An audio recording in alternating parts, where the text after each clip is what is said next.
sens à la fois nerveuse, à la fois contente, à la fois effrayée, à la fois tout excitée. Donc c'est normal, c'est un mélange d'émotions. Et c'est surtout quelque chose que je porte en moi depuis très longtemps, depuis à peu près 10 ans. J'ai composé et écrit la majorité des chansons.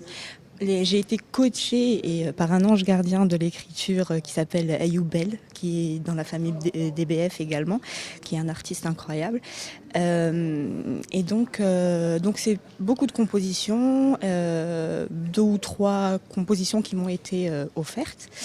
Voilà, donc c'est en tout 9 chansons, entre l'occidental et l'oriental, la touche marocaine, les influences rock des années 90, c'est un petit peu un mélange. La plateforme DBF, elle fait du management et de la production. En fait, on fait du 360 degrés.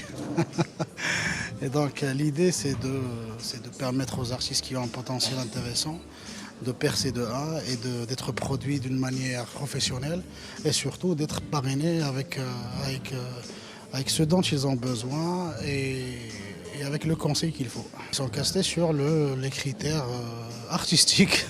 Donc il y a un comité qui gère la partie du casting, que je chapeaute, certes, mais je ne suis pas seul à décider qui vont passer ou qui vont être calés.